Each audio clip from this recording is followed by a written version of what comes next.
All right, everyone. This is some old news boys. This is the Trump dance. His rallies.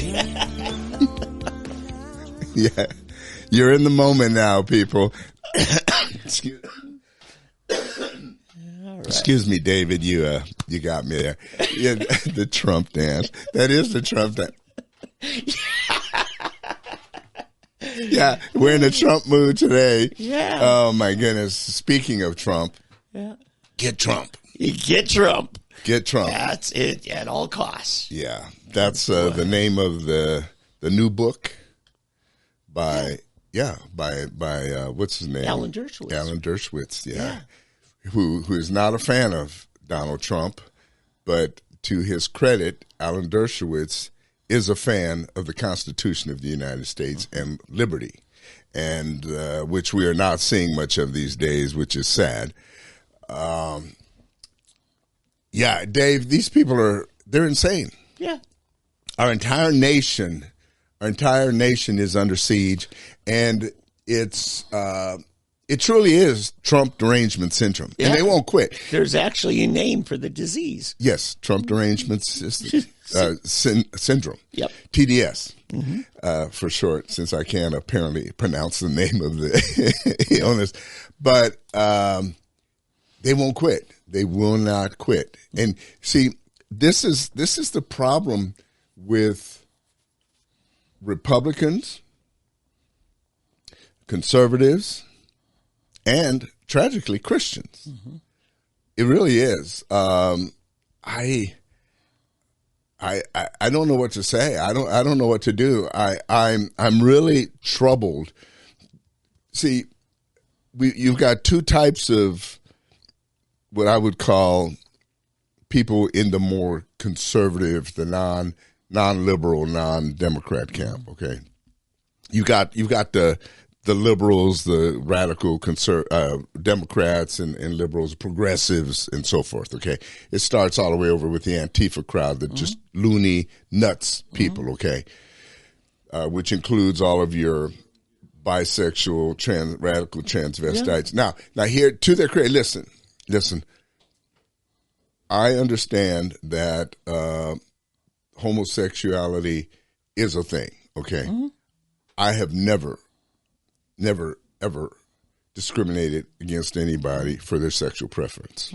I have clients. My best friend growing up was gay. When I became a believer, I shared my confession of my salvation with him. He disowned me, not me him. That's usually what happens. Yeah, I told him I was a believer. I'd given my life to the Lord. He told me he could no longer be my friend. Yeah. I said, why? I love you. I am, your friend forever. And he told me he can no longer be my friend. Yeah. So it was on him. Yep. It was not on me. Yeah. So now, who's the intolerant one there? Well, exactly. Yeah. But see, they've got everyone convinced. Because I told him, I said, look, dude, we grew up together. We were a little kid. We grew up, teenagers. I used to go visit whenever I went to Philadelphia. I'd call him up. Let's go to a movie. Let's go do this. We'd hang out. We did everything. I told you the story where we would go to the LaSalle football games and sell pretzels. Oh. Yeah, out on the corners.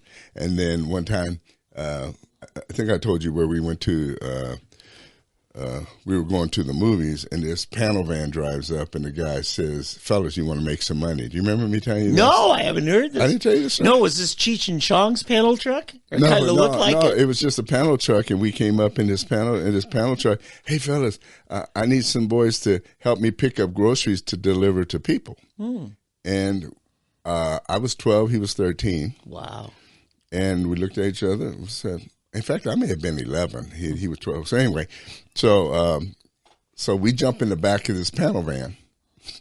Can you imagine in Philadelphia? We jump in the back. Did they offer you candy? No, he didn't even offer us candy. He just offered us we could make a little cash. So we jump in the back of this panel van and off he goes. Yeah. And sure enough, he took us to a grocery store. We delivered some groceries to some shut-ins. And he, I mean, God, I tell you, man, if I told you all the stories where God covered my ignorance and my stupidity and my friends too, Oh, yeah. I mean, but yeah, we came out of it okay. We didn't even think about it that we could have been never heard from again, Yeah. But yeah, we got in the back of this panel van and he drives off. We go pick up groceries at the grocery store, these bags, deliver them to these shut-ins, and he pays us our $20 and we go have a great time at the movies. But anyway, back to Rudy. So Rudy and I, we used to go to parties all over Philadelphia, gangs breaking into the parties, ruining the parties and everything. And, we of course split.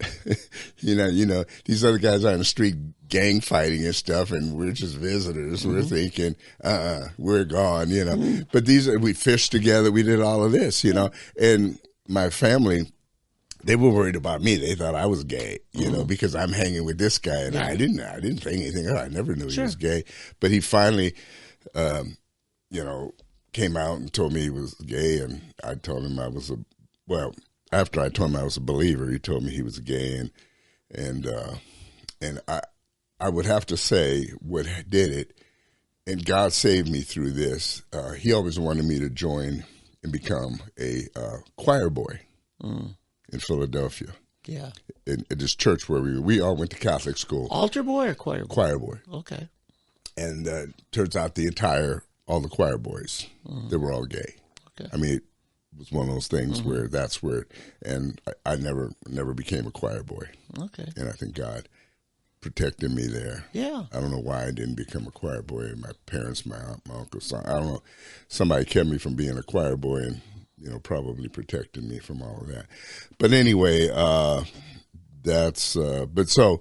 anyway, just to say that I never rejected a gay person. And, they've always, anytime that's ever come up, it's been the other way around. And it's still that way today. It is that way, regardless of what they try to make us believe, that it's us versus them. Yeah, and any biologist will tell you that is a perversion of the natural order. You go back to Charles Darwin. One of his principal theses is the survival of a species is directly dependent on their ability to reproduce. Right? That's a biology principle. That's a natural law principle, right? You remember, even what God told Moses in the law, it says you can eat whatever food bears a seed, because we want things to keep reproducing. Multiply. Right. And the principle of the seed is in the fruit. The seed is in there. And, they who are in these perversions, and let's use the alphabet, LGBTQ. Okay, I'll stop there. Plus. Well, yeah. and now there's spirit, But the Q, questioning, another word is confused. There's people that are just confused, and we're going to talk about that with the Nashville shooting later in the show. But they don't understand where that... They're confused many times, and you know what? I will say this. My kids asked me one time, can homosexuals go to heaven? I said, can alcoholics go to heaven? Do you practice the sin, the activity, or are you merely tempted? Because if you're merely tempted, you're no better or worse than the Apostle Paul, who says in Romans 7, I keep failing all the time. Right. But I know God loves me. Right. So anyway, that's kind of where I come down on it. No. I mean, we could start an entire theological discussion here, about adultery and divorce, pastors, et cetera, et cetera. Oh, yeah. In fact, that's probably what gave license to a lot of this, the, condoning of divorced pastors remarrying and so forth. That it kind of, and it took the argument out of the picture.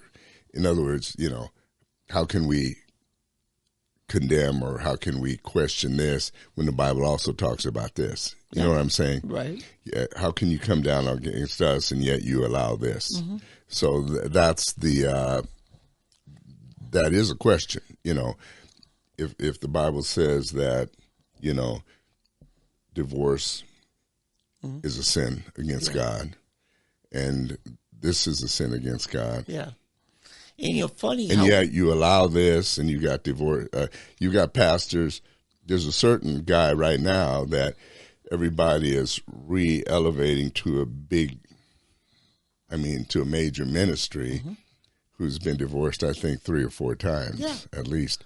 And so I'm thinking, man, you'd have been better off just not getting married and just shacking up. Yeah. I mean, you might have a couple of concubines. I don't see anything in the scripture against having a concubine. Oh, boy, there's a bunch of things. Or having 5 wives. I mean, there's nothing specifically said, Right. But, and this is the problem we have, because, Eddie, this is a principle that's always true. We're always more tolerant of our sin than the other guy's sin.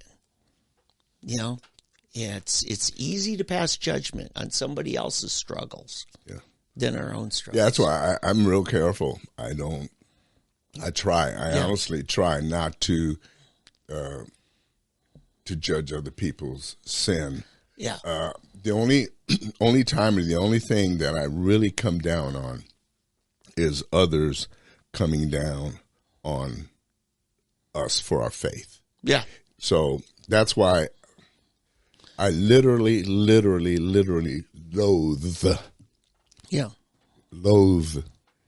progressives. Yeah. I honestly hate, and I think it's a godly hate, people like Chuck Schumer, Nancy Pelosi, The View, the people on The View, Colbert. Yeah. People that literally hate the God of the Bible. Yeah. And they pervert everything that the God of the universe stands for. And they twist and they turn and they attack. That's what I hate. I can have compassion on someone who is bound by drug addiction. I can have compassion on someone bound by alcoholism. I can have compassion on someone who is bound by homosexuality, even heterosexuality. There are people who have addiction to sex, pornography, these type of things. God has a way. God can deliver. But when you reject the God who can deliver, the God who can save, as it says in Acts 4, the Jesus, the only name by which man must be saved. When you reject that, when you attack that and his people, there's no hope for you. There's nothing we can do for you. I think Jesus said that. And at that point, when you specifically come against him and those people, his people, I'm sorry. Yeah. I then must stand against and fight against you. Sure. Yeah. To then protect. You have to say, now who's the intolerant one? Exactly. I want to say this, just one more statement on the whole homosexual thing, because about 10 years ago, it really came to the forefront. I will not call a sin a sacrament, okay? I think it's unfortunate that we as a people allowed the handing off of a spiritual sacrament over to the licensing process of the state. You're talking about marriage. Marriage itself. Marriage, comes from, it's a matrimony, is a term. There's always been covenants. There's always been civil unions. Originally, Obama was not far from the truth. Because Jonathan and David in the Bible had a blood covenant. And David honored it all the way to Jonathan's kids after Jonathan was dead. Now, I'm not saying Jonathan and David were homosexuals, okay? But I'm saying you have a right to join a civil union, to join a covenant. I believe that's a natural law. And I flat out, I went to the legislature, talked to the Speaker of the House. I said, we've got to get rid of marriage licenses and replace them with a marriage certificate. Because who is the state to give permission to get married? We should merely certify that it's happened. I don't think the state should be involved at all. Right. Well, I do believe just like you certify a live birth to protect that life, that's not a license to be born. That's certifying this person exists. Oh, no. To register your car is to have protections that the state provides, or your house, title to your house. Oh, I understand. I think that union needs to have the ability to be registered and certified. Sure, but see, marriage is different to me. Okay, like, see, I remember when I have a license as a minister, so, as you do. Yeah. So we can marry, bury, and baptize. Yeah. Okay. So when the weddings I've done, I always use the example of Isaac and Rebekah. So Eleazar, who's Abraham's servant, goes back over into what is now Syria or southern Turkey and picks up Rebekah. Yep. Okay. And he brings her. In fact, when I did my son Eli's wedding, and I used the example, I said, here's Eli. In the early morning, he comes out of his tent, and he looks out in the distance, and here comes Rebecca, right? On a camel. Yep.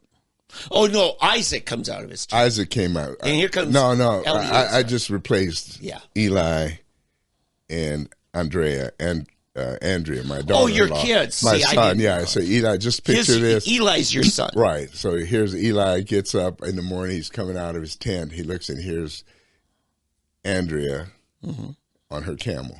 And, of course, everybody starts cracking up, picturing Andrea on a camel and Eli. But anyway, and so Andrea lights off her camel, he takes her into the tent. Yeah.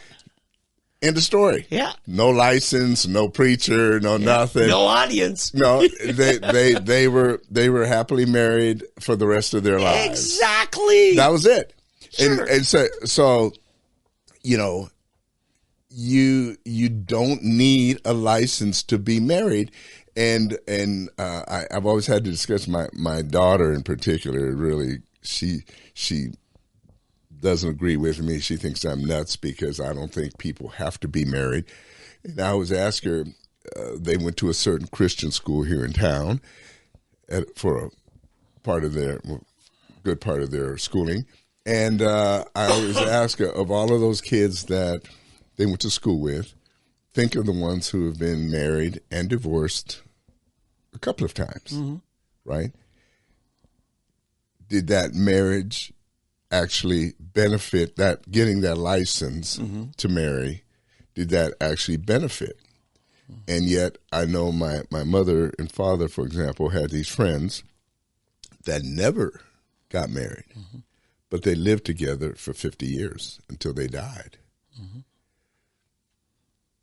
I think of the parable of the two sons. Which one was the good son? The one who said, I'm not doing it, went away, repented, and did what the father wanted. The one said, I'm going to do it, and didn't do it. Yeah. Which is the good son? Yeah. Is it the one that got the marriage license and didn't stay married, the one who didn't get a marriage license and did get married, which did the will of the father, right? Yeah. So we have this thing in our mind. Exactly what you said, we have allowed government to replace the ordinances of God. Yeah. And as Christians, as believers, we have continually allowed government to do this. Yeah. Now, what's interesting, devout Muslims don't do that.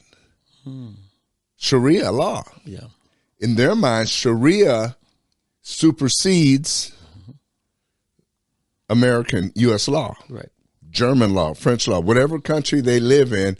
Sharia is the law. The law of Allah is the law to a Muslim, not whatever law, state or federal. Okay, so to a devout Muslim, what's important to them is Sharia law, and they are working still to try to free themselves totally legally from U.S. federal law. Okay, I'm going to throw something out to you. Okay. 1 Corinthians 5. The Apostle Paul said, brothers and sisters, don't go to the courts. The church should resolve your disputes.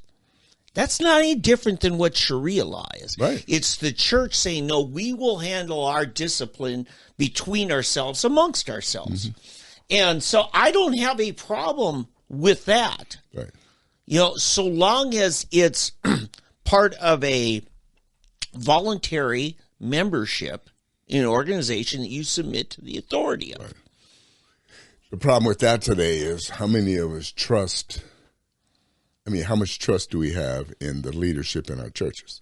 I mean, you know what I'm saying? In the eldership, in the leadership, because the bonds are, for example, and I've shared this with the men's group that I've been in, the small group that we belong to.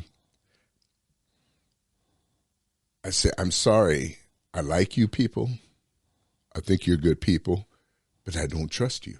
I mean, trust is earned. You don't owe it to exactly. So I'm not going to come into this group and just bare my soul and tell you all of my deepest, darkest secrets. Well, yeah. And I don't expect you to trust me and tell me your deepest, darkest secrets. Right. But in church discipline, the ultimate harshest discipline is expulsion. In fact, that's exactly what in 1 Corinthians 5 Paul said. Yeah, to cast out those people from your midst. But see, we don't have that anymore. In fact, people are self-excommunicating. In fact, it's the other way. They're excommunicating the church. They are. Now, I've got longtime friends, clients of mine, that he's a Mormon bishop. And I was talking to somebody who moved here as Mormon but had kind of gotten away.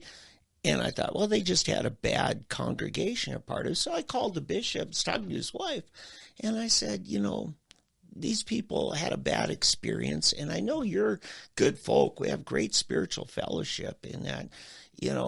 How can we find them, a healthy environment?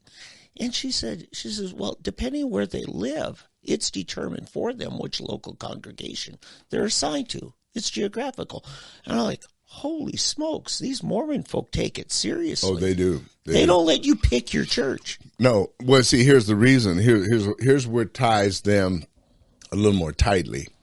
In the Mormon church, so for example, if I'm a certain vocation or a certain thing, they will find me a church, a church, of course, but they will find me a job. They will get me a house. They'll give me a car.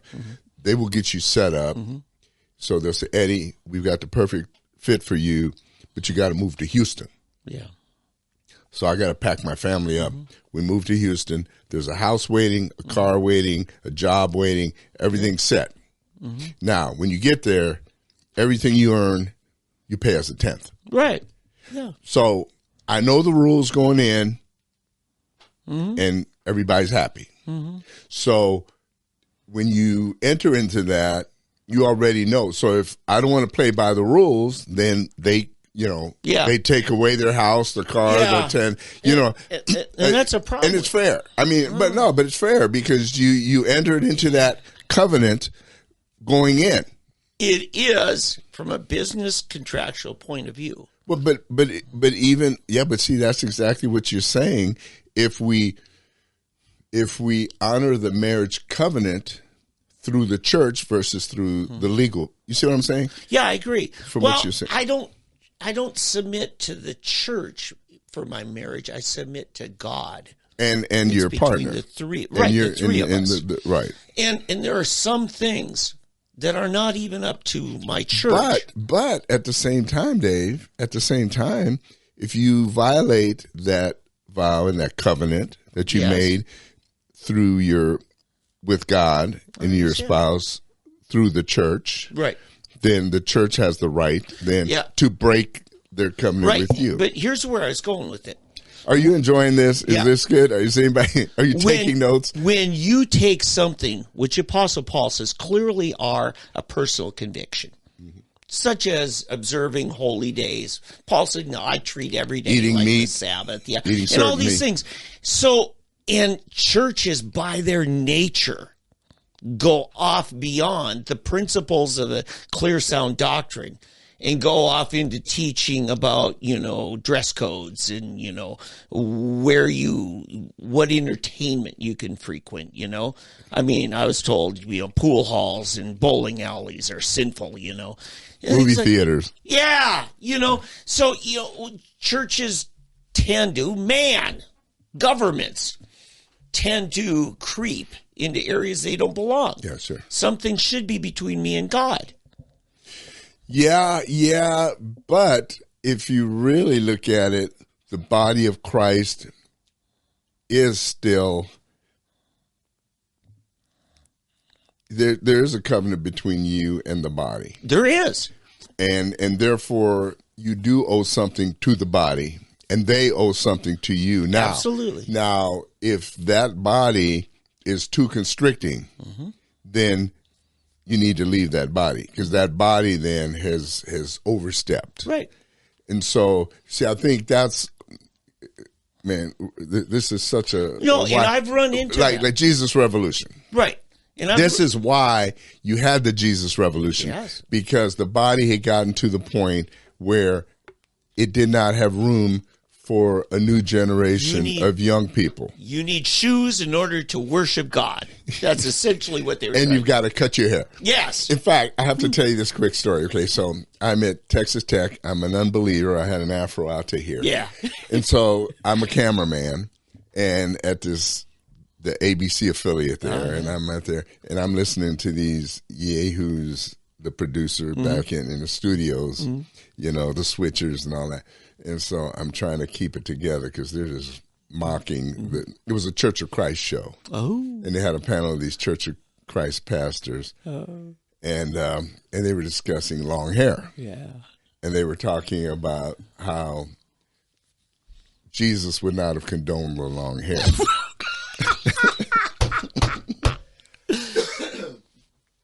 and so, yeah, and so... Yeah, and so these guys are telling, that's right. Jesus once a week went to the upper room barbershop down on 19th and University. Because they had scissors, don't you know? Yeah, but I mean, these guys were so quick. He went to the upper room barbershop at 19th and University, and he was well groomed and had his beard trimmed and got a massage. I mean, they were just going off, and I'm sitting out there behind the camera, actually in front of these guys, trying not to just start going nuts while these guys are up there. Mm-hmm. And I'm sitting there myself listening to these men thinking, what is wrong with you? And but because everybody knows that everybody in those days had long hair. I mean, people and beards. I mean, that was just Jews. I mean, that was just whatever. But they're sitting there trying to make a case to them, it was important that your spiritual well-being hinged on you being well-groomed and having short hair and no beard. Yeah. And stuff like that. It was just, my kids, we used to love the publication children's books from David C. Cook Publishers, which is Fundamentalist Baptist. Yeah. And I started thumbing through this and I said, honey, notice this. Jesus and all his disciples, they all had the hair cut above the ear, right?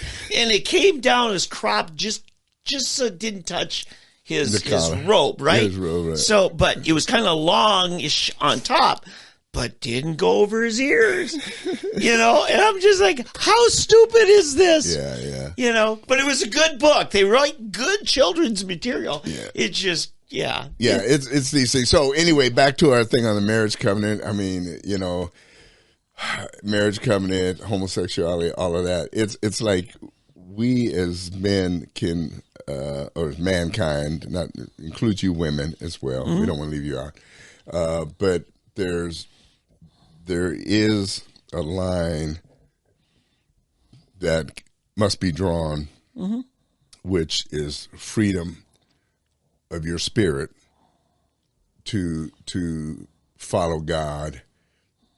And you just have to know, it's as in Jeremiah said, that new covenant, when he writes his law upon our hearts and upon our minds, to where we just know.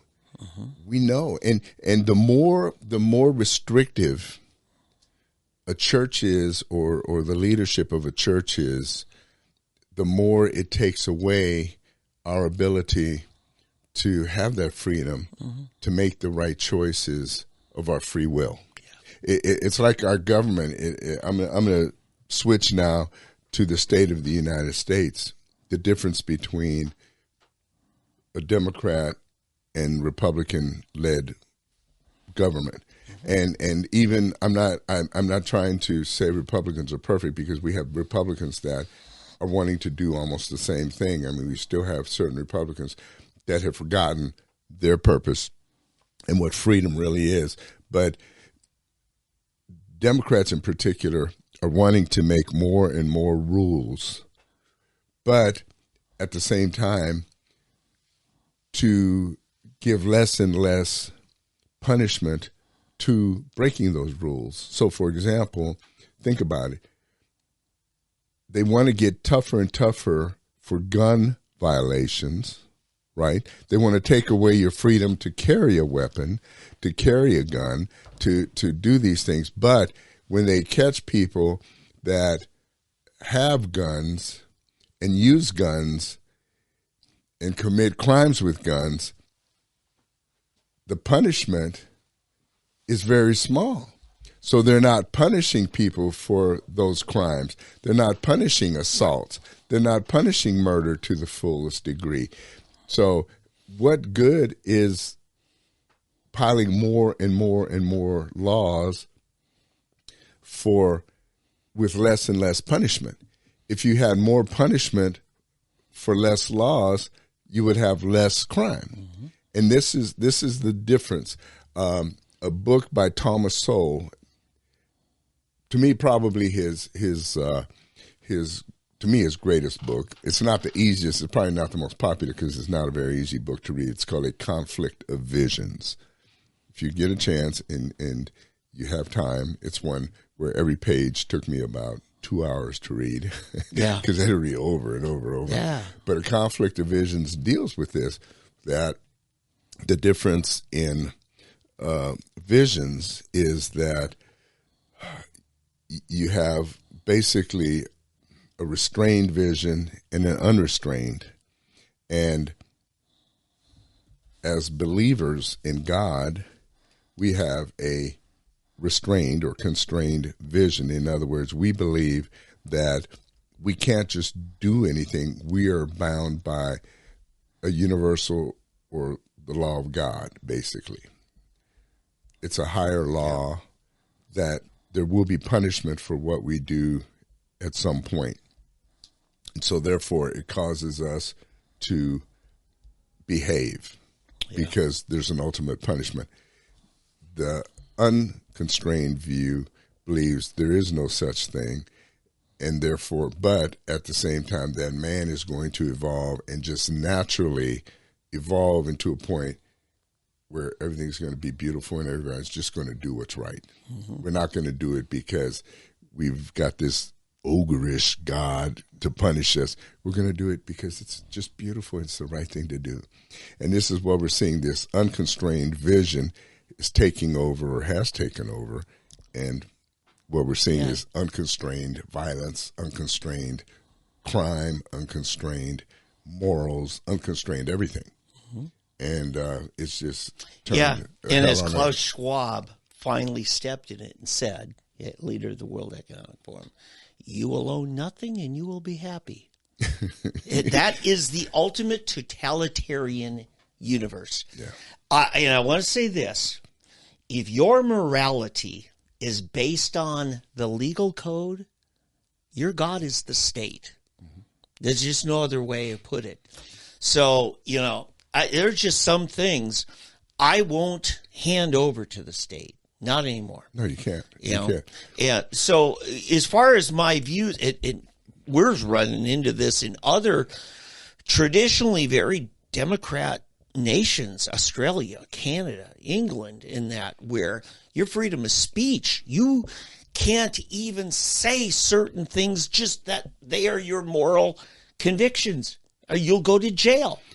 What's this deal with this guy who wrote, I think it was a Facebook post or a tweet about Hillary Clinton? Yeah. And he's been sentenced to 10 years in prison. And it's always been a joke.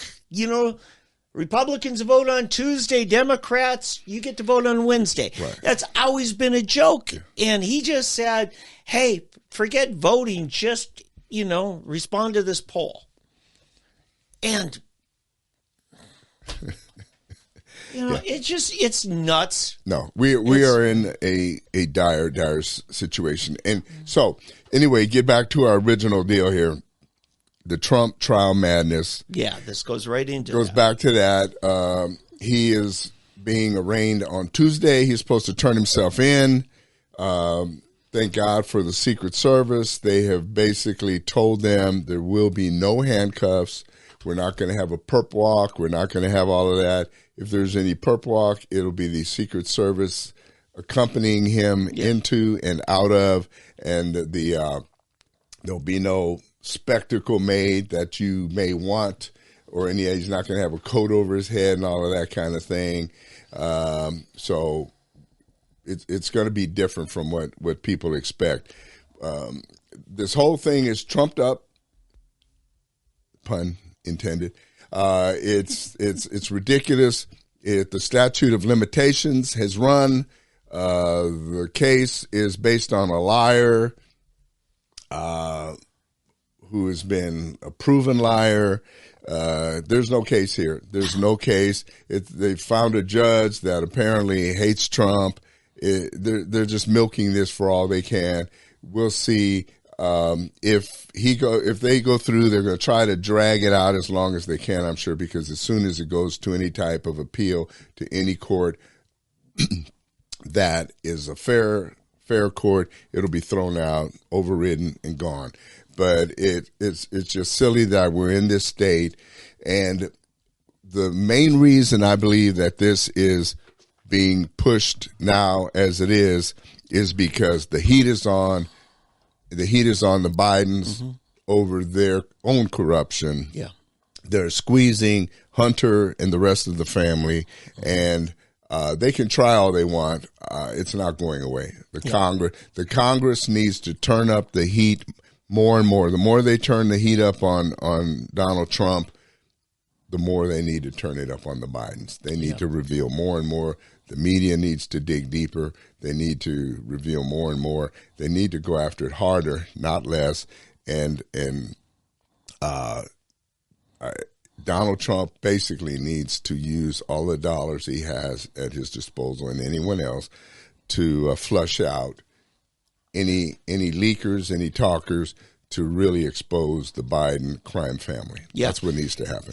And this exposes a real problem that probably will have to be addressed constitutionally. DeSantis has said, if it's on me to participate in an extradition, I refuse. Mm-hmm. And that's the only right answer on this. I've worked with several candidates running for president, sometimes under Secret Service protection, sometimes not. There's good reason why candidates delay Secret Service protection. The money it costs you, just operational, day to day. You have to charter a jet because you got to haul that Secret Service around. So the it's not at taxpayer expense. You have to pay for the secret. Oh, right. For these candidates. For the candidates, an ex-president, it's provided. So here's where I'm going with this. Right. What's to stop some local cop or DA, when a candidate's in town on a whistle stop, what's to stop them from locking him up? Because I'll bet you if there's one bad apple prosecutor in Lower Manhattan, there's probably a bunch in every large city in this country. And this can be a problem. This can be a real problem. Who steps in to say, no, that's a candidate for president. You don't do that. The only thing protecting Trump right now is he has Secret Service protection. Right. Okay, now. So you're saying if DeSantis goes somewhere, someone could. Right. This is a real problem. On what grounds?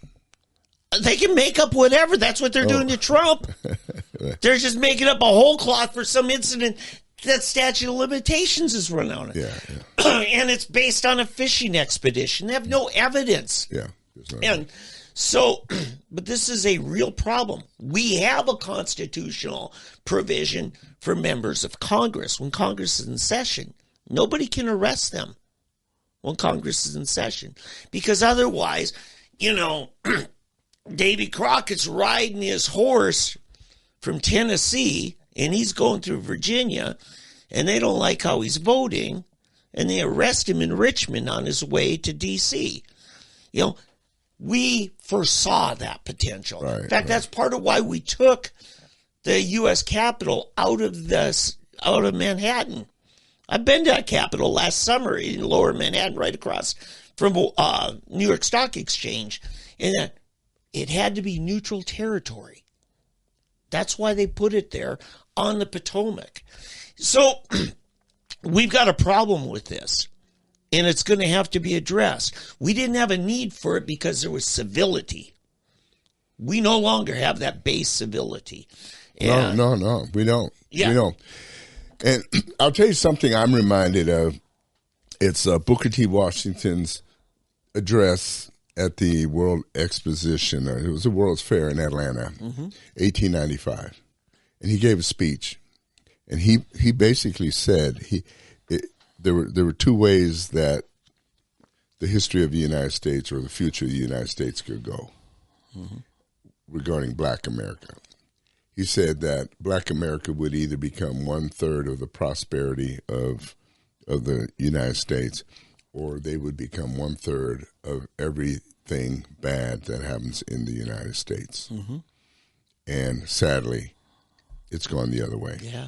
Yeah, I agree. We have become literally 1/3, if not more now. Because if you look at every one of these DAs, every one of these prosecutors, every one of these cases, it's all these black DAs, these black prosecutors, these black puppets that are doing this. And it's sad. They're just tools. It reminds me of the book Uncle Tom. You had Simon Legree, who was the white plantation owner, and he had these two servants, these two slave masters, or slave, what do you call them? They went to he was the master. Taskmaster kind of thing? Or? Yeah, they were, I can't think of what you call them right now. But anyway, they were his actual minions. Yeah, the disciplinarians. Yeah, kind of and they were man, all of a sudden my mind is spacing out. So their job was to keep the black man in line, the owned black man in line. Right. Well, they were slaves too. Right. And so, Sambo and Quimbo was their Okay, names. yeah. Sambo and Quimbo, okay. And so, Sambo and Quimbo used to whip the other slaves. And they would go out and find the slaves that would escape. Yep. So, Sambo and Quimbo did the bidding of Simon Legree. So, basically, the prosecutor in New York is nothing but a Sambo or Quimbo doing the task of Simon Legree, which is Joe Biden. Yeah. So if you haven't read the book Uncle Tom, you should, because people try to use the term Uncle Tom derogatorily towards black Americans who, in today's case, lean towards the Republican Party or towards freedom, actually. And it's misapplied. Uncle Tom was a hero. He was a Christ figure. He died protecting his fellow slaves who were escaping, and he gave his life for that. And yet Sambo and Quimbo were your black servants working for the man, Simon Legree, which would be your Maxine Waters, your, you name them. Pick a black person in Congress today, okay, or mayors of these cities. That's your Sambos and your Quimbos, Yeah.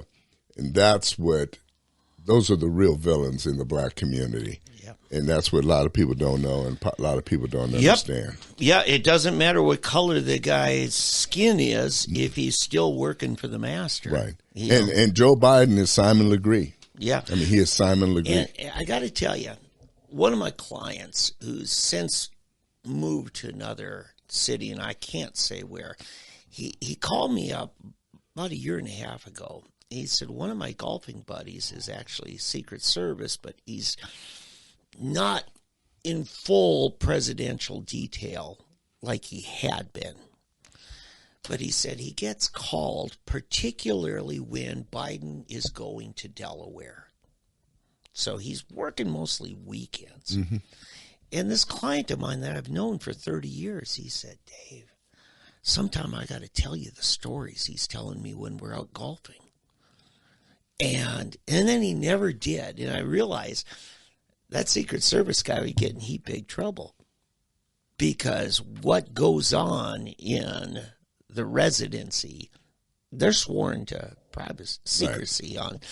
And I'm saying that to say Trump may have some loyal people protecting proper order, even if they're not Trump fans. Right. They have enough respect for their career and for what it means to be Secret Service. Well, and I think, too, that his Secret Service people are probably, they know him.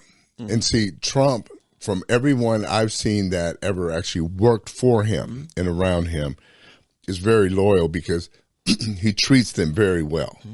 From everything I've seen, he treats his people very well. He's very nice to them. He's very cordial. He takes care of their families. He looks out for them. And so, and I know that he would take care of his Secret Service people. He treats them with respect. He has made some bad hires. But well, yeah, but I'm not talking about his Secret Service people. Oh yeah. Yeah, he's talking about but in today's world, in the political realm, they're all pigs. I see that. The ones like this girl on The View, the one who's made her name now, she gets to sit on The View and talk bad about Trump, stuff like that. Yeah, those are just, those are dogs. You know, they just try to get whatever they can. But they'll get what's coming to them. Eventually, they're going to end up getting theirs. By the way, the term I was coming up with for Sambo and Quimbo, they're overseers. Yeah. They're the black overseers of the rest of the slaves. Yeah. Slave overseers. Yeah, and the Jews knew him in Egypt as the taskmasters. Right. Yeah, so hey, so anyway, the trial, he's being arraigned on Tuesday. We'll see what happens and see what this judge does and says. They're going to open up the 34 charges against him. We don't know. Nobody knows what the charges are. They won't let anybody see it. The New York Times has probably seen it, but nobody else gets to see it. So we'll get to see. All I can ask you to do is pray for the man. I still hold to the scripture, no weapon formed against him shall prosper, and that's what I'm going to claim for him, that no weapon formed against the president shall prosper, and we'll just wait and see. We're not going to try to organize any protest, any action or anything other than to pray that the president, Donald Trump, is exonerated in all of this, and that the true evildoers would be exposed, and that every weapon formed against Donald Trump would be turned and go back against those who are aiming the weapon at him. I agree. I pray that Attorney General Bragg or Prosecutor Drag, whatever, District Attorney Bragg, that those same weapons he's using against Donald Trump would rebound and come against him. Yeah. For a malicious, evil attack that he knows is wrong. And I'm praying against George Soros, too, the puppet master at the top. It's time for him to go. Because he funded the campaign of Alvin Bragg. Right. And I'm sure he's behind all of this, too. I'm sure he's behind most of this as well. So anyway, and I do want to say this. I've kind of alluded to it a little bit earlier in past episodes, too. Where are the churches? Where are the pastors? It just kills me, Dave. It just kills me that you've got pastors that are sitting by and so worried about their membership and their building projects and what's going on in their little congregation in their world that they are oblivious to what's going on around them. It's like I've said, I wrote that essay last year, renovating the living room while your house is on fire. Yeah. They're busy. Oh, look, here we got the 72-inch flat screen, the latest model of the Samsung. And look, we've got digital surround sound, and we've got these nice recliners, and look at all this. And all around them, the whole house, there's a raging fire. That's what I said. That's the picture I have in my mind. Every room in the house is just going up in blazes. But we've got this beautiful little den here, this living room that we're comfy in. We're going to take care of this. Wow, and you can't escape. You cannot escape. I just did a post on Facebook yesterday by Niemöller. When they came for the Jews, you know that thing. When they came for. First, they came for the communists. They came for this. They came for this. And I did this. I didn't do anything. It wasn't Bonhoeffer, was it? No, it wasn't Bonhoeffer. It was Niemöller. Oh, yeah.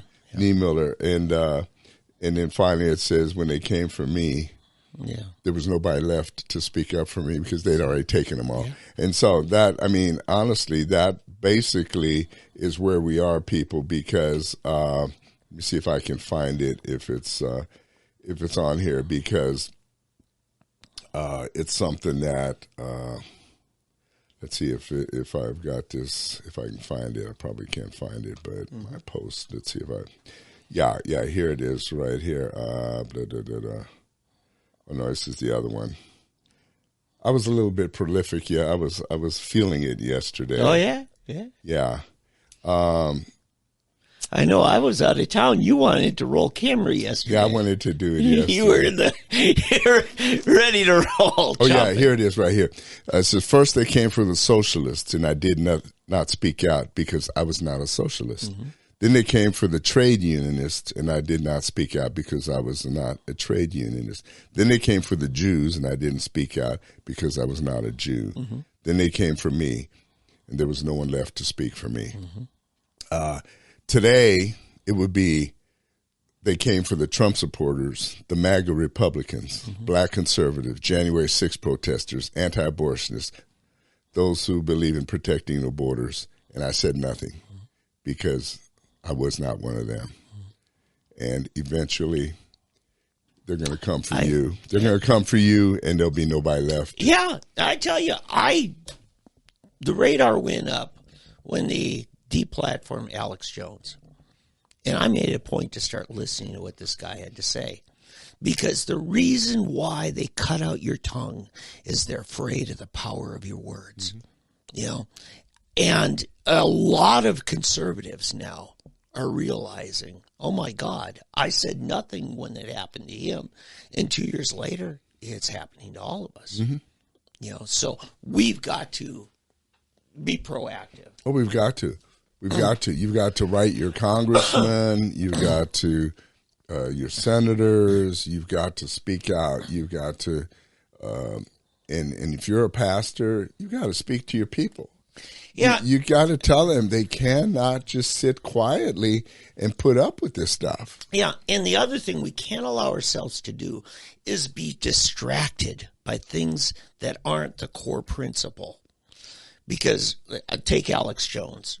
the guy's kind of a carnival barker, right? He's kind of a stage show performer. But then again, most churches today are nothing but a stage show. Yeah, but I want to stay out of personalities because I could name a half a dozen people like Alex Jones that they're after and taking care of. Okay, right. But I want to get to the major issues and major people because if they can go for the head, okay, right. Forget Alex Jones, Glenn Beck, O'Reilly. Yeah.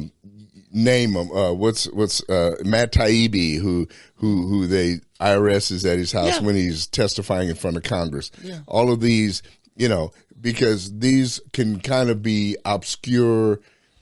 Okay. Here. Okay. I'm just saying it's so much broader than that. Right. Okay. What we said 2 weeks ago.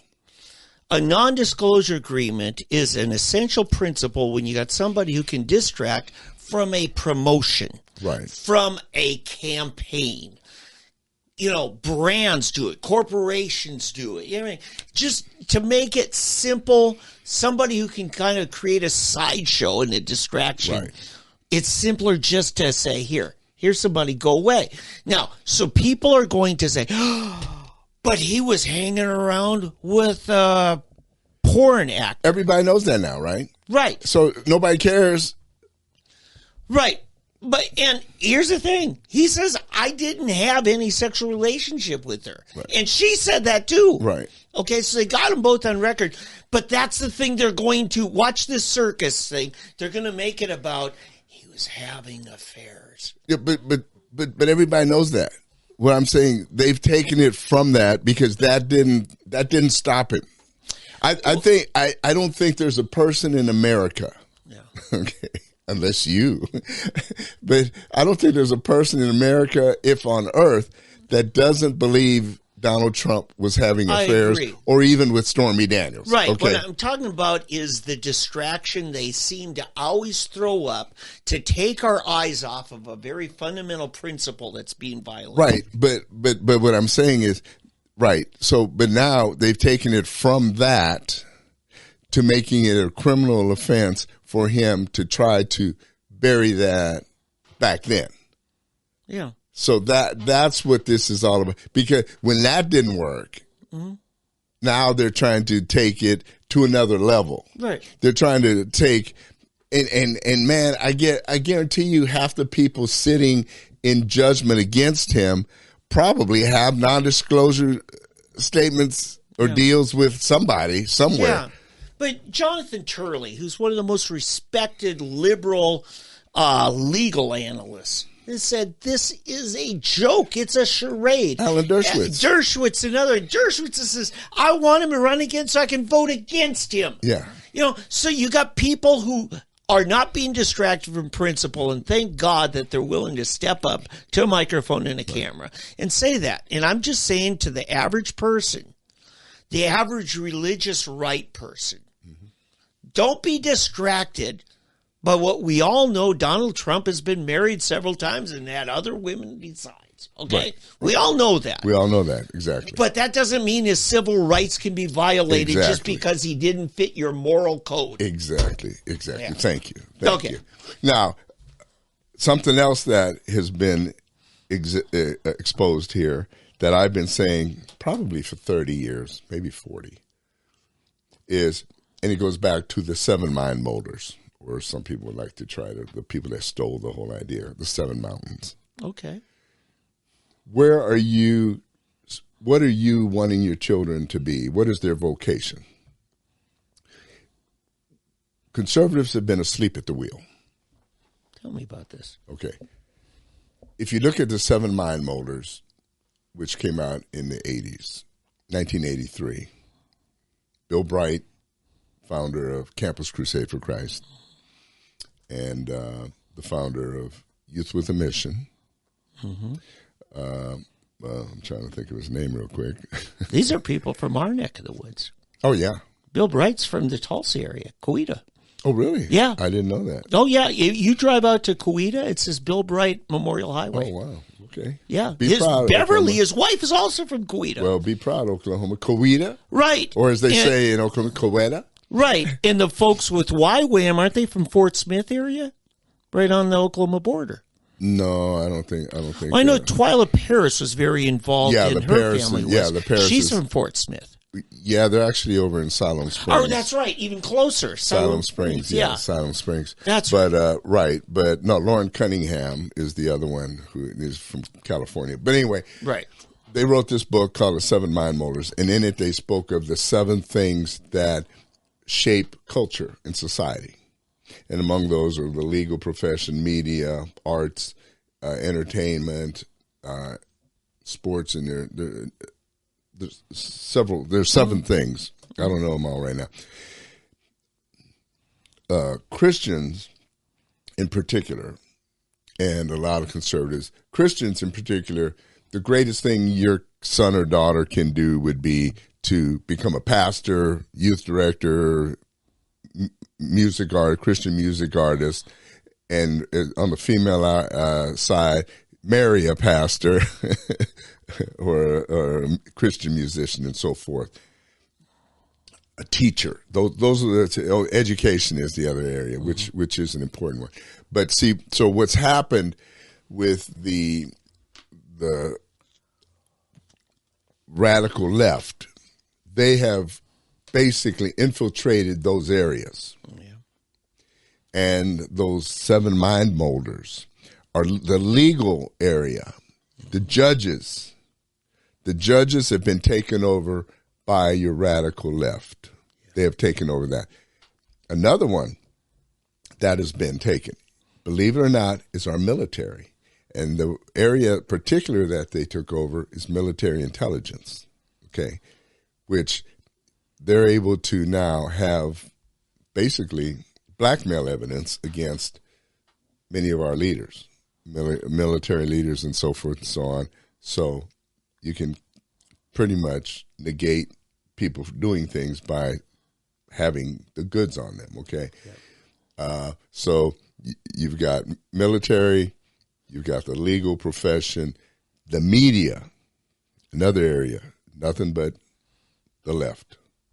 That's why all your major news outlets, major arts and entertainment, Hollywood, Broadway, everything, the writers, the directors, the producers, 99% liberal. Yep. All of these areas. And so what Christians, conservatives, others have done is we've abdicated that. So one of the great things that's out there today, one of the great productions is The Chosen, which is a wonderful production. I love The Chosen. We watch it. You probably seen The Chosen.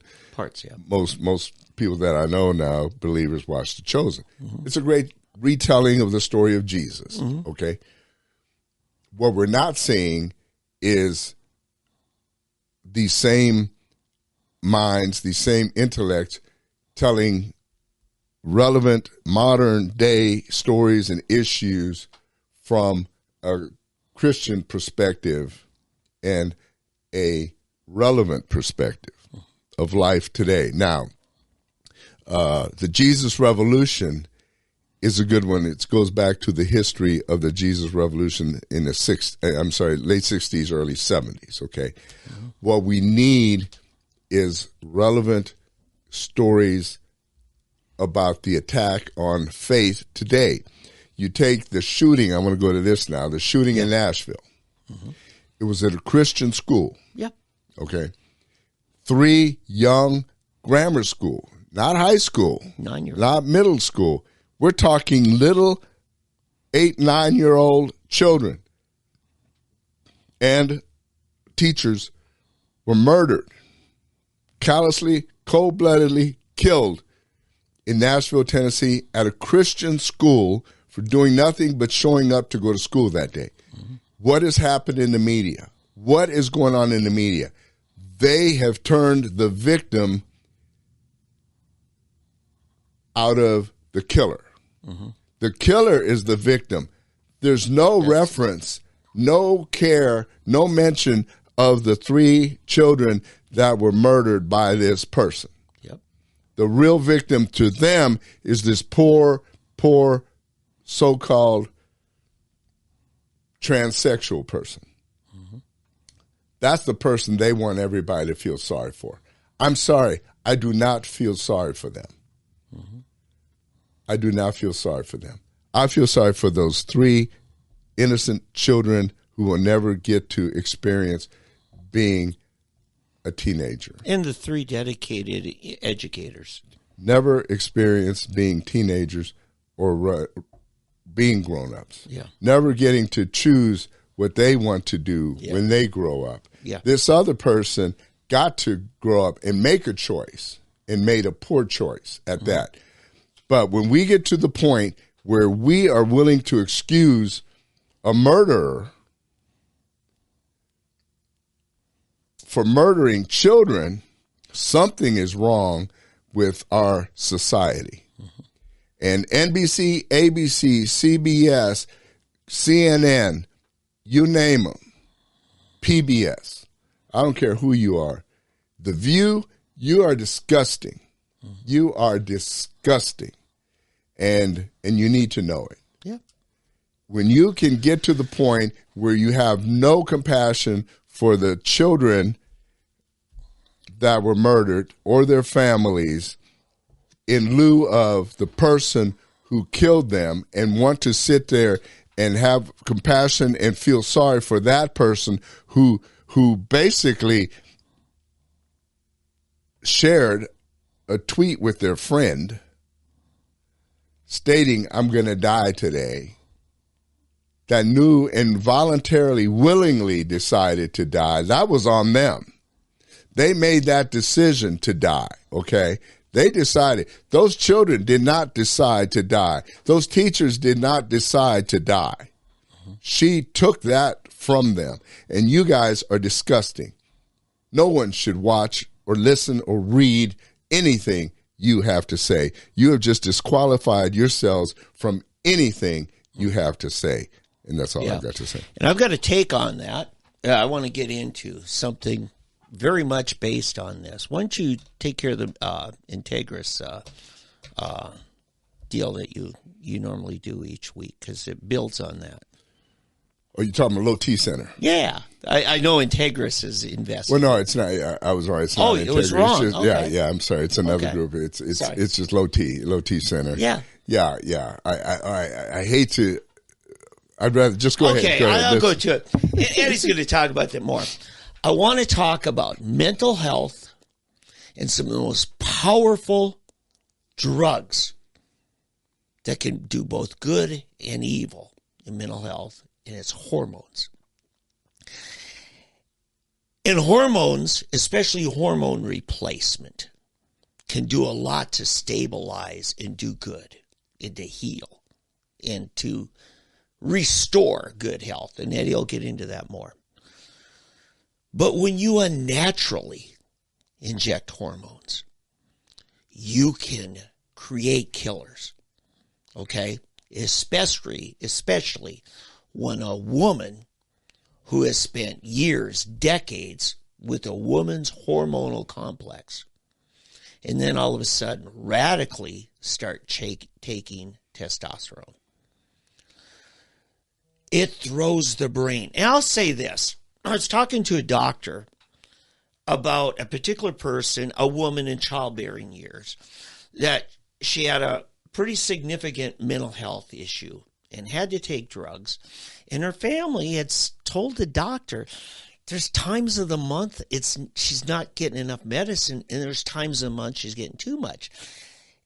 And the doctor said, this is the issue. With men, it's real easy to get that balance right, in the treatment. But hormones are a wild card, okay? So I just want to give you that picture.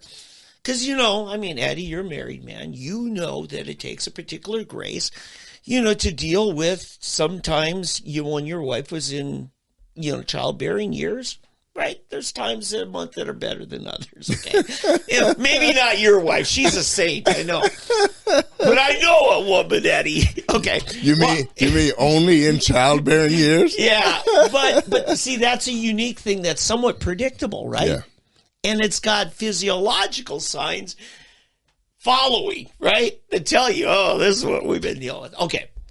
But here's what I want to get to, Eddie. There's reasons why you need good health care supervision with these hormones. There's reasons why when I go pick up a prescription at the pharmacy that's testosterone, whether it be a gel like Androgel or something, they want to see a driver's license. I'm like, hey, I said to Tom, my pharmacist, I said, how come when a woman picks up her birth control pills, you don't make her jump through these hoops?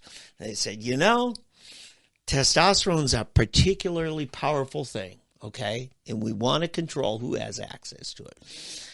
So I don't know what this alumni of that school, this 20-year-old woman, biological woman, what she's going through. It's turned out, we find out she is under counseling care, or was. She was diagnosed with an undisclosed mental disorder or mood disorder. But now you throw a hormone regimen, perhaps, as part of some transgender transitioning thing, and you wonder why you got somebody acting particularly hostile, particularly unstable. This was the point I wanted to get out on this, because we've had now 4 mass shootings in the last, about a year, right, that were identified as transgender. Right. That's why I hope you get to that. Yeah. Okay. So I want to put that out there. Yeah. No, go ahead. Good. Yeah. So this is the reason why this is a societal concern. This is a reason why it may be their body, their health, their choice, but it's perhaps your mom or dad down at the Christian school, or your uncle, or your niece and nephew, or your own kids that can be impacted by this kind of bad health care, or perhaps no health care. Maybe it was something ordered on the internet. Because, look, you can get just about anything. Your take. No, you're right. See, this is the stuff that's hidden. We are not, the media is so evil today. Mm-hmm. They're burying this stuff. Yeah. Every time a white person shoots anybody of color or anything, mm-hmm. or a gay person, it's a white shooter. He's a white. He's got to be a racist. Mm-hmm. Can't just be, a white nut. Okay. Yeah, or just a shooter. Or a shooter. Yeah. Yeah. Right. But if it's a black person, he just happens to be a shooter. Yeah. And we don't know what he is. Yeah. But if you hear there's just a shooter, it's not the minority. Yeah, it's some kind of minority, or it's a gay person or something like that did it. Yeah. And so we got the case, right, of transsexual or people transitioning or something, or gay person or something. There's something wrong here, mm-hmm. And they won't release the manifesto, so we don't know what she wrote in this thing and something that people don't want to see. We've gotten so far from Scripture. Mm-hmm. We've gotten so far from Scripture. Right here, it says right here in Genesis 1:26, then God said, let us make mankind in our image, in our likeness, so that they may rule over the fish of the sea, the birds of the sky, over the livestock, and all the wild animals. Mm-hmm. So God created mankind in his own image. In the image of God, he created them. Male and female, mm-hmm. he created them. Mm-hmm. And he blessed them and said to them, be fruitful and multiply, fill the earth, subdue it, rule over the fish of the sea, the birds of the air, the sky, over every living creature that moves on the ground. First commandment, multiply. Right. And I mean, my goodness. And what did God say at the end? When God saw he had made, and it was very good. Very good. Yep. So, I mean, I can't add to that. That's Yeah. what God said. Yeah. God said it was very good when he created male and female. Yeah. So we are trying to re-engineer. We're trying to... We're tweaking. We are. We're messing around with things we don't know what we're doing. And God does. When I hear preachers trying to make excuses for why apparently God didn't get it right. Well, God, he didn't. He created a blueprint, but it's okay for us to improve on it or something. Yeah. I don't know where you're reaching up your butt or something to pull this stuff out, because none of it makes sense. It's just one thing I didn't say, and I want to drive the point home with an illustration. Remember Andrea Yates, a Houston mother, in postpartum depression, killed 5 of her own kids, not somebody else's, her own kids. Yeah. What is postpartum depression? It is simply this. After pregnancy, a female's body, the hormones all shift. They quit producing some hormones and they start producing others. And sometimes it's such a radical shock, it throws their brain in a tailspin, and they become delusional. They become homicidal sometimes, and that's the power of hormones. Mm-hmm. Don't use them on a whim because you're questioning, your gender. Yeah. Look at your body. Your body still thinks it's a male or female. And you mess with it, you're messing with things you don't understand. Right. Yeah. And I will transition now.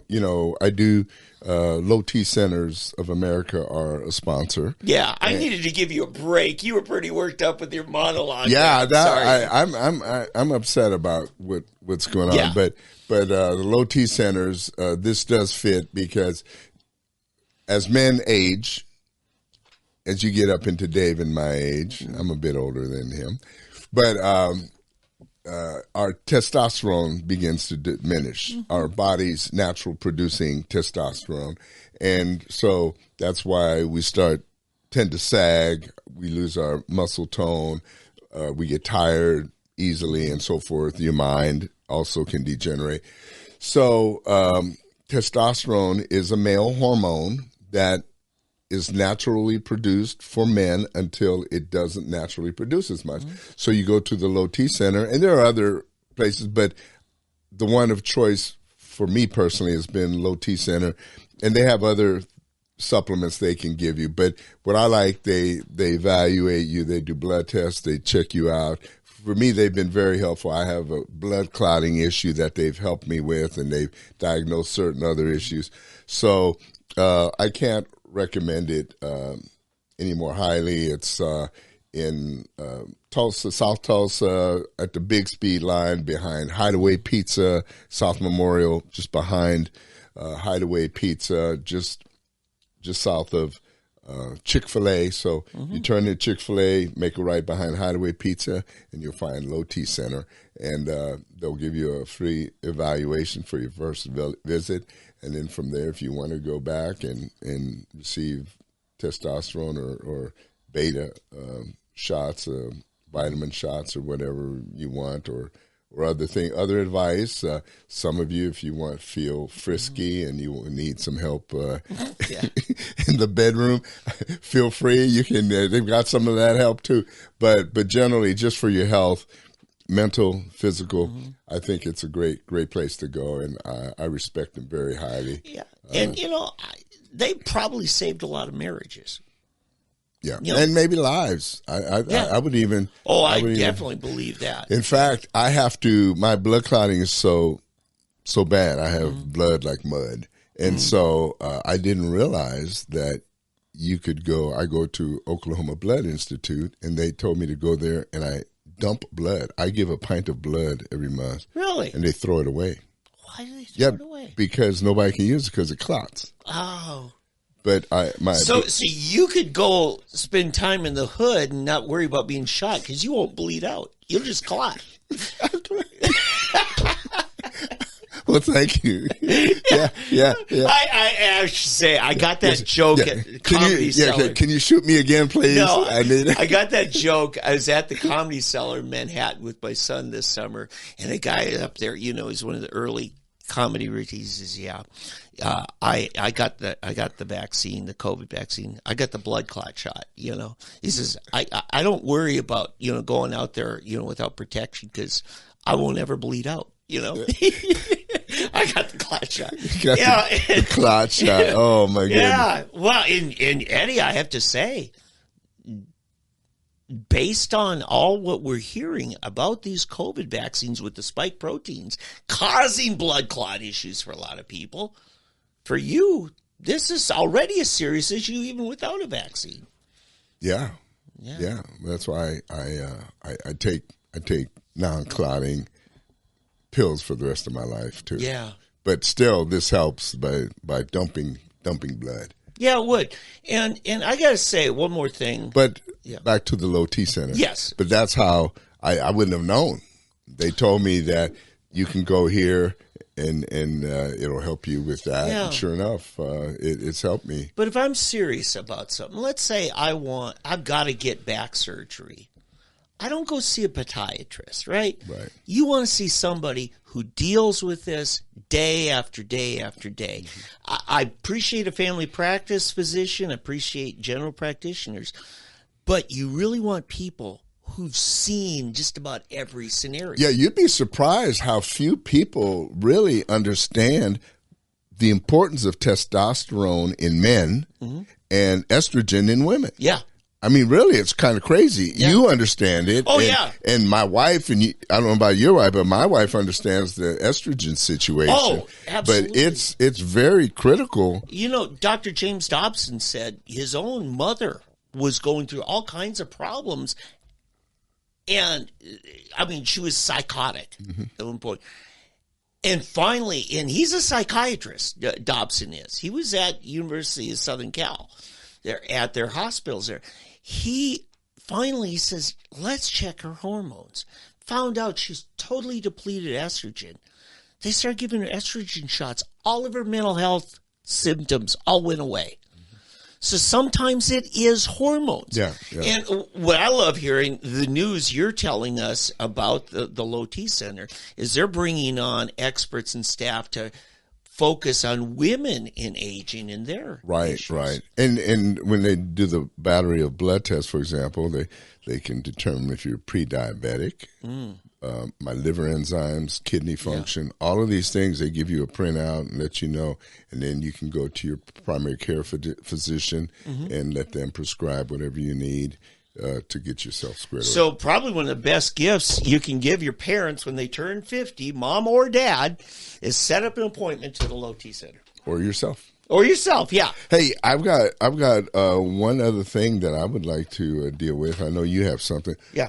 But something that's been coming up more and more, and it won't go away, it seems, but of late, Elon Musk and other brains, geniuses. In fact, the guy who came out with GPT for Microsoft, both. Now, this is the guy who invented the AI or artificial intelligence, GPT. He has joined Elon Musk and several other brainiacs in expressing danger, and they've asked now for a pause in artificial intelligence. Now, they're asking for a 6-month pause, but they're warning about singularity. Now, do you know what singularity is? I'm not sure how they're using it. Okay, singularity is the point which they believe will happen around, which is really scary, about 2025, when artificial intelligence, it gets to the it's the Terminator, basically. But when artificial intelligence gets to the point when it starts thinking for itself, that's singularity. Yes. At point where right now people are feeding the artificial intelligence with information and programming it on what to think. Yeah. But it's already certain processes are causing it to think for itself.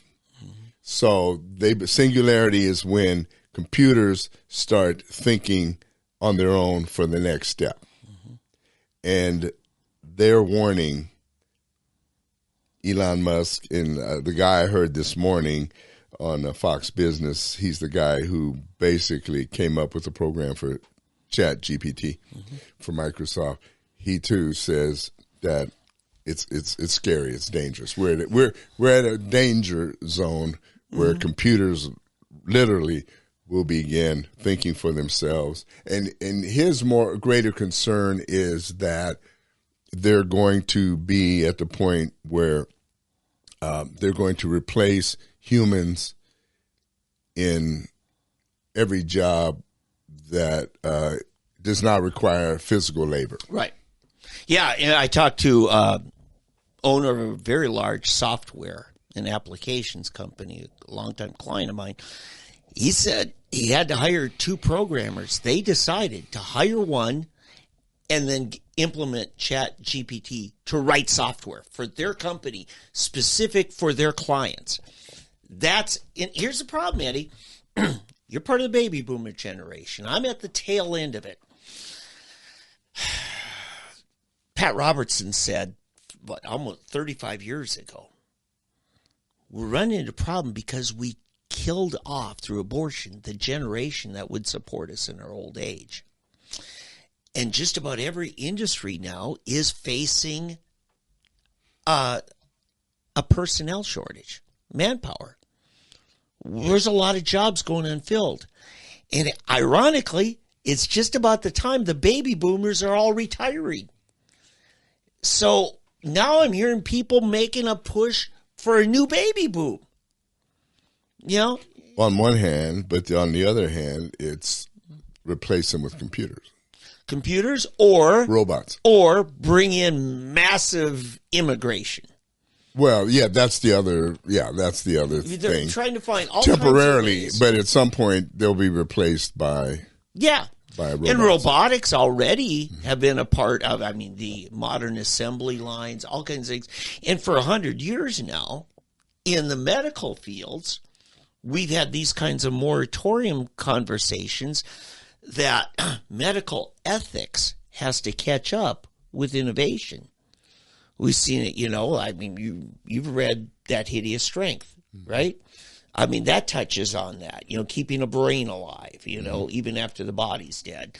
And all of these things are really, we got to wrap our minds around, comprehend it. And I think that's what Musk and these other associates are saying. We've got to set up some parameters here, how we're going to govern this and who we're going to let govern it. Yeah, it's funny because these are the guys that invented this stuff, or not invented, but developed it to this point, and it's scaring the crap out of them now. Yeah.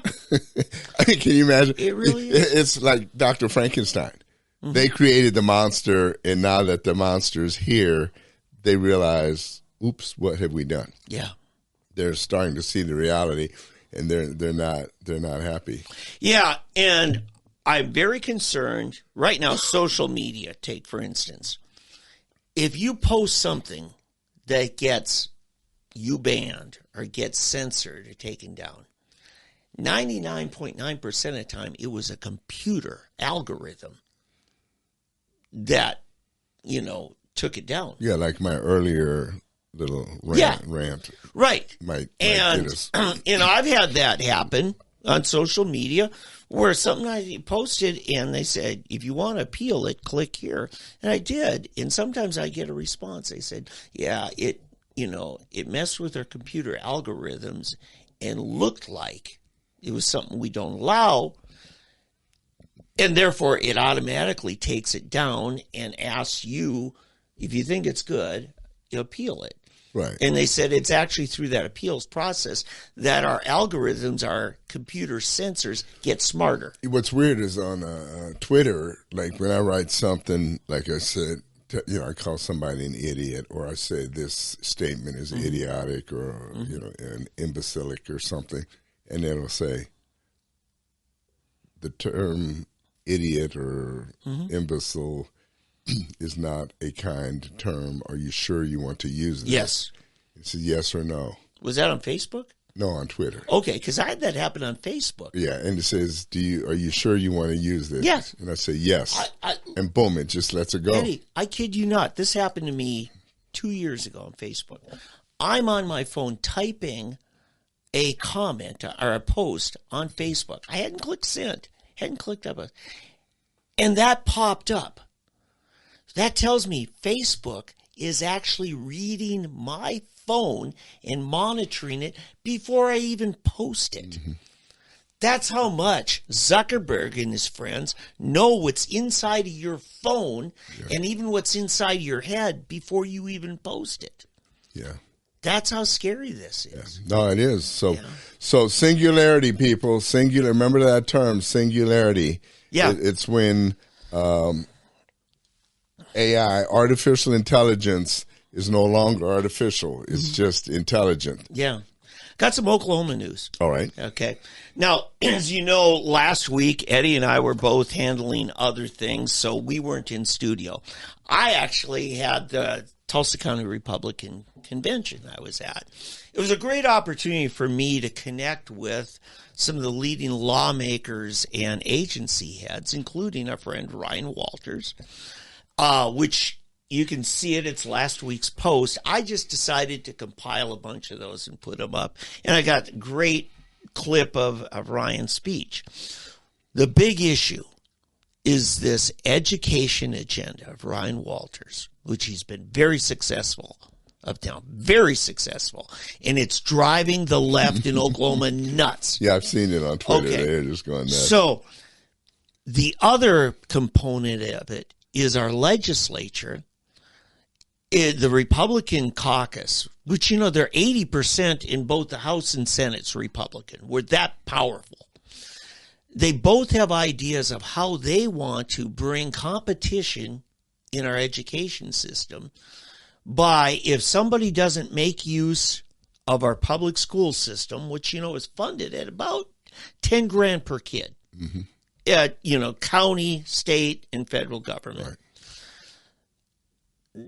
The legislature is saying, you know what, let's give not a whole $10,000, but maybe part of that to people so they have an actual choice. Right. And, but the problem is the Speaker of the House and the Senate President Pro Temp are having their little turf wars. They're very junior high antics right now. McCall, the House, sent a bill that McCall, you know, helped write, and his leadership team did, that said, you send your kid to private school, it's $5,000 a year that you'll get as a tuition tax credit that you'll get reimbursed. And they're trying to find ways to make it pretty immediate. And then if you're homeschooling, up to $2,500 of actual expenses, you have to have receipts on all this, of, you know, what it costs you to educate at home. Like Abeka, yes, books and material. Yes, and I've done Abeka's online video, which was very expensive. Even 30 years ago was expensive. So McCall said to the Senate leadership, he said publicly, he says, yeah, vote it up or down as is, because if you amend it and it comes back here for our approval, we're not even going to take a vote on it, which would kill it. The Senate said, no, you're not, the House, you're not the only ones who gets to come up with ideas. So Adam Pugh, the chairman of the Education Committee in the Senate, he comes up with a version. He says, no, I want to increase it. Most private schools, you're not going to get by with less than $7,500 for tuition anymore. I mean, it keeps going up with inflation. So they said, we'll do $7,500, and homeschoolers per kid, we're going to cover up to $1,000 of actual expenses. So they changed the formula, less favorable to homeschoolers. All of it's way better than what exists now. Right. And it passed the committee and went to floor vote and passed. So now it's back in McCall's hands. And he has to either, you know, fish or cut bait. You're either going to allow the Senate version to come up. You either accept their amendments If you don't accept their amendments, it goes to conference committee. Meanwhile, OCPA and other, education and parental rights groups have had rallies at the Capitol. And parents, you need to talk to your legislators on this. We can't let this stall out because right now it's on track to become the funding for next fall. So if it goes to conference committee, here's what happens. I'll be real quick. People from the Senate and the House, they get together in a room and they work out a compromise, a set of legislation that will not be amendable. It'll have a straight up or down vote in the House and the Senate. If it passes both of them, it goes to the governor, who is definitely, in favor of this. I mean, his own kids went to Regent, which is where 4 of my grandkids are going next fall. So, anyway, this is what's going on. It's going to radically change education in Oklahoma. The teaching industry is going to boom. There's going to be massive new private schools. Oh, by the way, this funding is only for state-accredited private schools. Mm-hmm. Okay? That means things like your teachers have to be state certified. Yeah. I talked to Ryan Walters. I said, listen, for those non-certified, which is what I taught at, our church refused to submit in Minnesota to state certification because to us, it was, no, you don't control our ministry. It is ministry. So I said, you got to give those students at least what you're giving to homeschoolers because they're not certified either. So we'll see what happens on that. But anyway, that's the report on what's going on. It's the biggest issue right now. Well, good. Yeah. Good. So. All right. The other thing, no story of March Madness. Your luck is good of mine on men's basketball. The top 16 teams are gone. I mean, what a year. Yeah.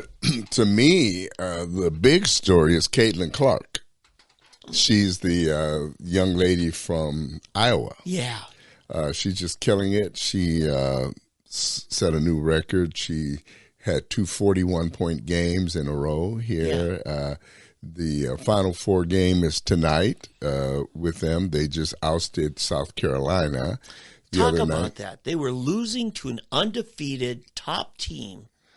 In the second half, this gal comes alive, didn't she? Yeah, she's something to watch. I mean, go to YouTube and just put Caitlin Clark and her threes. She just steps up, steps back, throws it.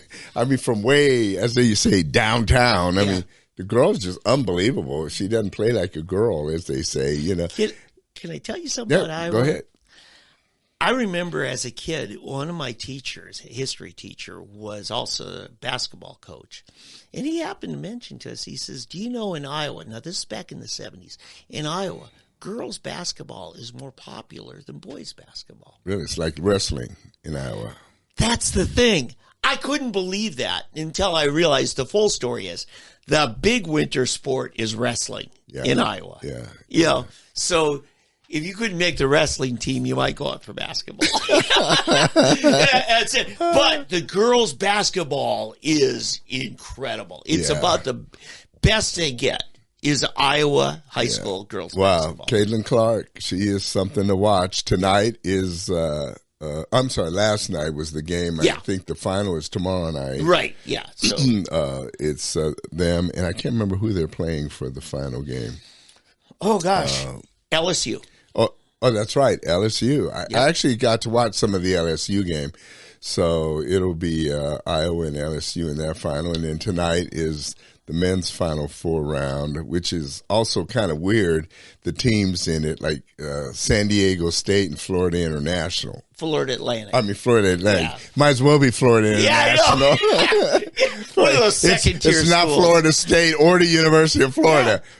Yeah. Florida Atlantic, which is as bad as Florida International. And then San Diego State, neither one of them has ever been up in the Final Four, And then you've got Connecticut. And really, Miami hadn't. Yeah, they're a great football school for years, but not basketball. Yeah. I think Miami has made it to the a couple of years ago.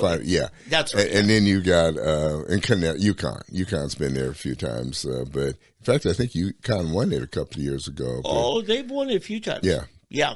I remember they won it back in 2001 with a Tulsa player.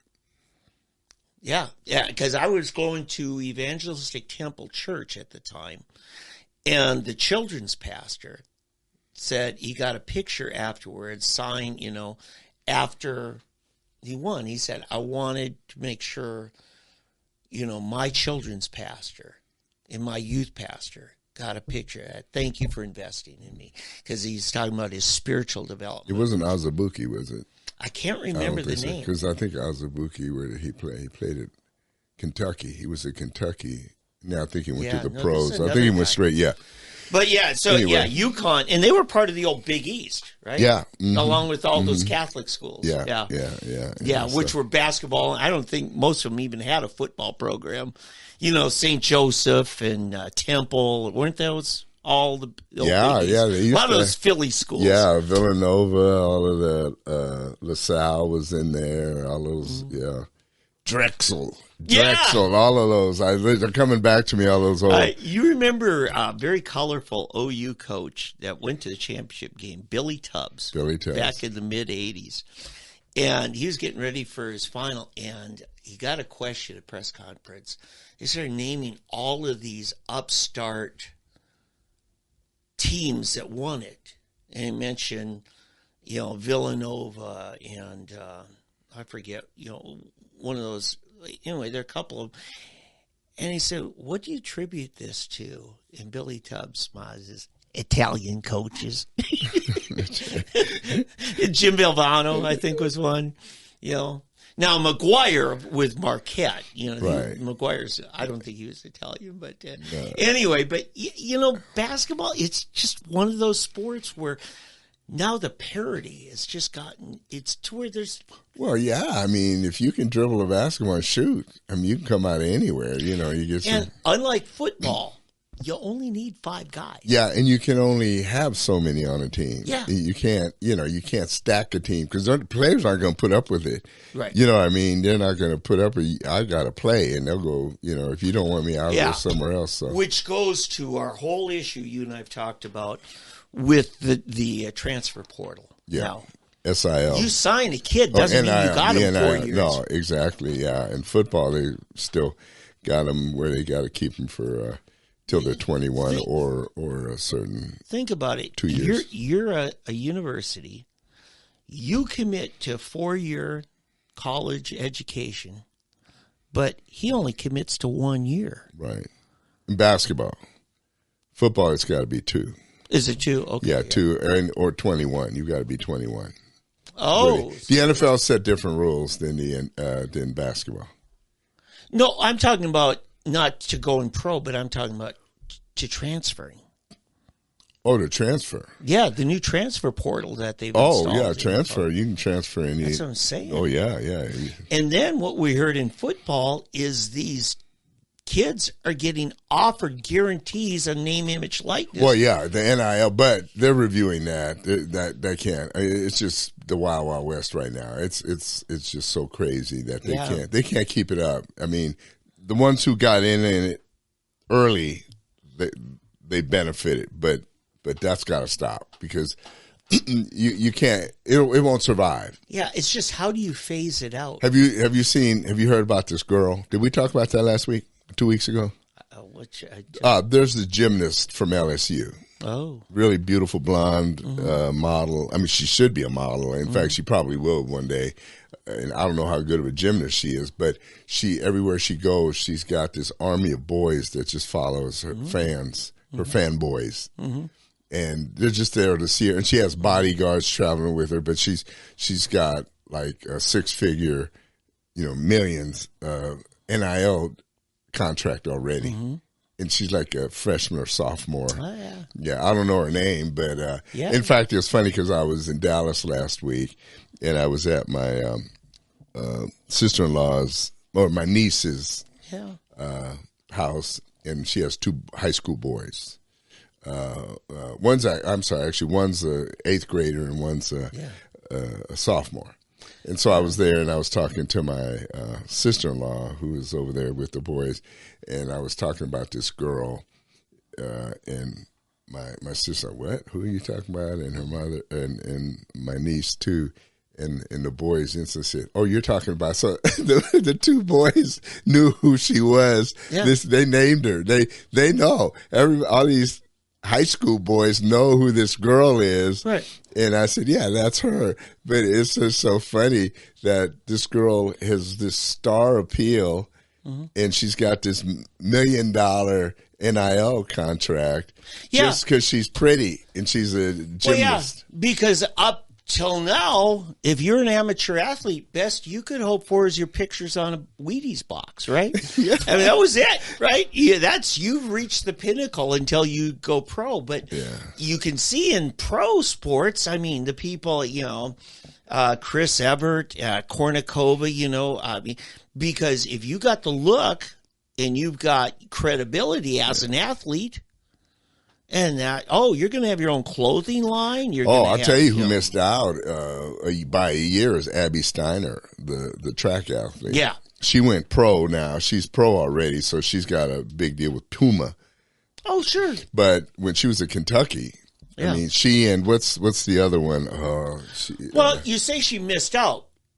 She's going to make a lot more money. Oh, she's already I don't know about a lot more because she can make just as much in college as she can now. Yeah, it could be. Yeah, and so I don't feel sorry for Abby. She's doing all right. I'm just saying, but has she been still in college, she would be already doing six figures because she's a pretty girl. She's super fast. She's setting records. She set all the NCAA records. She's got poise. She's got, photogenic. Yeah. But in that sport, in college, you have a built-in league, a network. Pro track and field doesn't have that. Well, yeah, but I see what that's true. And so Abby has something else. She's a white girl outrunning all of these black sprinters.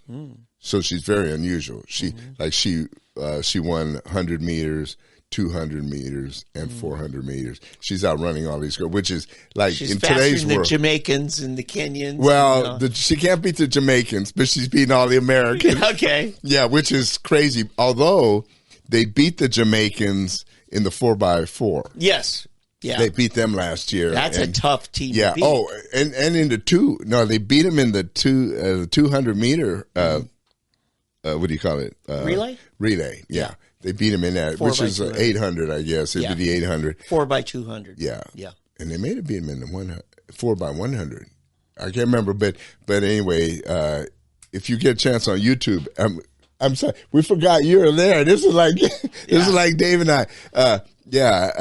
Check it out at the World Championships last year.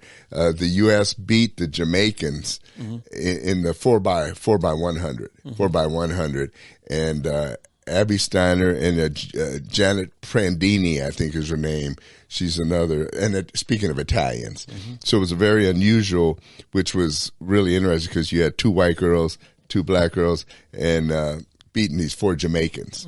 And the Jamaicans are like not only the world champions, but the world record holders in the 100 meters. Yeah. And so it was great for the competition. And man, it gives me goosebumps because these girls were running. I mean, this girl in the final leg of that 100, watching these girls run, try to hit that tape. It's just beautiful. It's a beautiful thing to watch. Yeah. By the way, speaking of sports, in women's sports particular, the OU women's softball team is still dominating. Again? Oh, my goodness. It is a machine. And listen, I want to say... Are they like the Crimson Tide in football? They're another Crimson, what would you call it? The Crimson Tornado. Yeah. And I want to say something. You know, we've talked about some of the influences in college sports, you know, especially in women's sports. I remember people saying even in pro women's golf, it was like the lesbian league, you know. And we've seen, why is it that at that level of competition excellence, it seems to be more inordinately that way. Yeah. But because I've known girls, great athletes, who just said, I couldn't stand the environment. I left that university. Yeah, a lot of left them that team. The girls at the OU softball team had a motto last year called "An Audience of One," and it was, who's most important to you in your life? Who do you commit your excellence and your drive to excellence to? And they were able to say it without coming across as evangelical or preachy. But I admire what the program there has done to reflect the values that I, as a fan, can get behind. Mm-hmm. And I just think it's great. I agree. But I'll tell you what I've gotten into very much. In fact, I was watching it. Maybe that's why I was late this morning. A confession. I had David waiting outside. Yeah. It's usually him waiting on me. Yeah, let's be honest. Yeah. No, I did get the phone call from a friend, but no, what I was watching before I came was lacrosse, women's lacrosse. Yeah. And I don't know what it is, but I love lacrosse. Yeah. There's just something about them with that net and spinning that while they're running at full speed. And it's just, it combines hockey, soccer, European handball. I mean, basketball. It combines so many elements of sport into one thing. And I just love lacrosse. Men's lacrosse too, but to watch these girls out there hooking around with this long stick and this net, and then them throwing it and catching it and hooking around, and some of these shots they make, I was like, how in the heck did they do that? First time I ever saw it as a kid. I guess up in Minnesota they play it. Nah, I never was exposed to it until I'm watching Jim McKay and ABC's Wild World Sports. Spanning the globe. And I'm seeing this on black and white TV. It's low resolution because the neighbors had color TV. We did. We're the poor folk. And I'm like, what kind of sport has a bunch of girls running around with butterfly nets? I just really... What's funny, I was telling my wife this one, what's really funny when you got one run and a girl with a stick hitting it with the stick. And she's trying to hit them with the stick. And, and I'm just cracking up. Because our TV is black and white and it was antenna. It wasn't cable. So the resolution. Yeah. I couldn't see a ball. Oh, yeah. So I'm thinking they must be catching butterflies. So I said, that is funny. Yeah. But no, it's a fun sport to watch. This morning it was Rutgers playing was it Duke? No. Oh, Johns Hopkins. Hopkins. But no, it's a fun. It just shows, I mean, there's so many great sports, and women's sport. I love watching women's sports is good sports. I just don't like what they've done with it, that they've made this a competition between men and women. I'm sorry, ladies, but, not as many people are going to watch your sport as they're going to watch men's. It just is. Soccer, for example, trying to get to equal pay. You're taking it a step too far. Sure, here in America, you guys play better on a world stage than the men do. But you need to get over yourselves. That's here.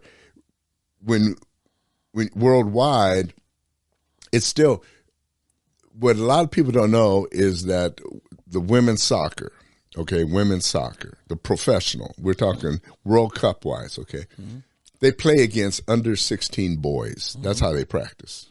Okay. Once you get to under 17, under 18s, they'll slaughter them. Oh, yeah. Because they're too fast and they're too strong. You just can't keep up. So they're wanting to get paid what the men that are, they're not even under 21s. We're talking about full-on grown men.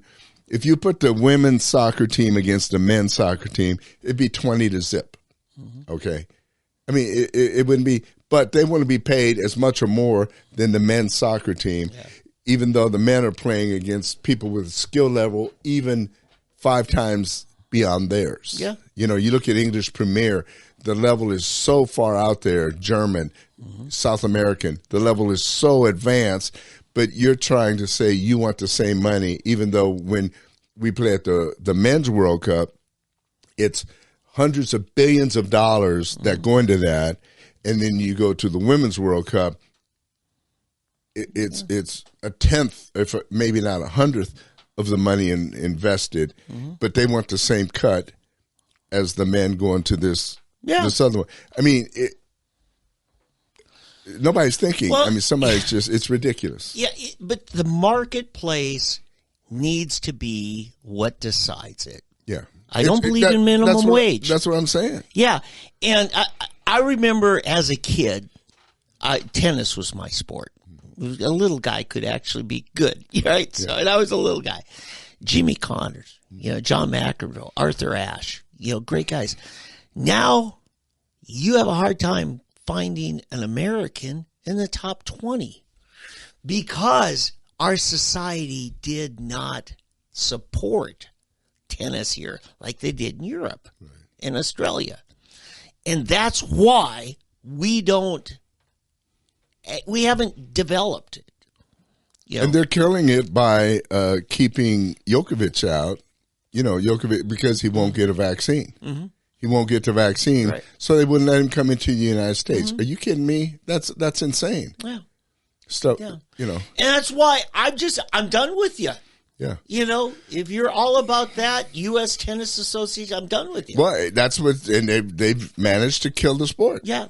Now, originally Australia was the big battleground. Yeah, I remember. Rod Laver. There were a bunch of vaccine Nazis and that. But Europe has come around. Why is our USTA so much further behind? And actually, because of Joe Biden. No, yeah, and I have to say, this actually is it. If you fly in, you have to have a vaccine card. If you come across the Rio Grande, you don't. That's what I say. No, it's true. It's true. Brand. Hey, yip. That's all, folks. It's good. Oh, man. Hey, thank you all so much. Tell your friends, tell your neighbors, tell somebody. We hope you enjoyed it. We'll see you next week.